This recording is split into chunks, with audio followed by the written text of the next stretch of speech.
ನಮಸ್ಕಾರ ವೀಕ್ಷಕರೇ.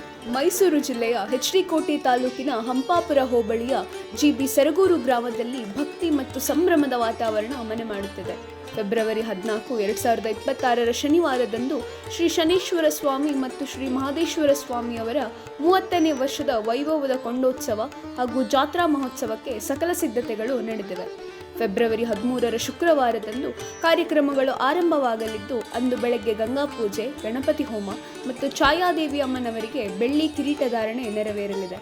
ಮುಖ್ಯ ದಿನವಾದ ಶನಿವಾರ ಮುಂಜಾನೆ ಸ್ವಾಮಿಗೆ ಪಂಚಾಮೃತ ಅಭಿಷೇಕ ಮತ್ತು ಬೆಣ್ಣೆ ಅಲಂಕಾರದಂತಹ ವಿಶೇಷ ಪೂಜೆಗಳು ನಡೆಯಲಿವೆ. ಈ ಬಾರಿಯ ವಿಶೇಷ ಆಕರ್ಷಣೆ ಎಂದರೆ ಸಂಪ್ರದಾಯದಂತೆ ನಡೆಯುವ ಸಾಂಸ್ಕೃತಿಕ ಮೆರವಣಿಗೆ ಮತ್ತು ವೀರಭದ್ರ ಕುಣಿತ, ಕಂಸಾಳೆ ಮತ್ತು ಡೊಳ್ಳು ವಾದನಗಳು ಮೆರವಣಿಗೆಗೆ ಕಳೆ ನೀಡಲಿವೆ. ಸರಿಯಾಗಿ ಮಧ್ಯಾಹ್ನ 12 ಗಂಟೆಗೆ ಸುಡು ಬಿಸಿಲಿನಲ್ಲಿ ಭಕ್ತರ ನಂಬಿಕೆಯ ಸಂಕೇತವಾದ ಕೊಂಡೋತ್ಸವ ಜರುಗಲಿದೆ. ಕೊಂಡೋತ್ಸವದ ನಂತರ ಮಹಾಮಂಗಳಾರತಿ ಹಾಗೂ ಮಧ್ಯಾಹ್ನ 1 ಗಂಟೆಯಿಂದ ಅನ್ನ ಸಂತರ್ಪಣೆ ಕೂಡ ಇರಲಿದೆ. ಈ ಪುಣ್ಯ ಕಾರ್ಯದಲ್ಲಿ ಭಾಗವಹಿಸಿ ಸ್ವಾಮಿಯ ಕೃಪೆಗೆ ಪಾತ್ರರಾಗಲು ಜಿ.ಬಿ. ಸರಗೂರು, ಗೊಲ್ಲನಬೀಡು ಮತ್ತು ಮುದ್ದಯ್ಯನಹುಂಡಿ ಗ್ರಾಮಸ್ಥರು ಮತ್ತು ಗುಡ್ಡಪ್ಪನವರಾದ ಸ್ವಾಮಿಗೌಡರು ಸಮಸ್ತ ಭಕ್ತಾದಿಗಳನ್ನು ಆತ್ಮೀಯವಾಗಿ ಬರಮಾಡಿಕೊಳ್ಳುತ್ತಿದ್ದಾರೆ.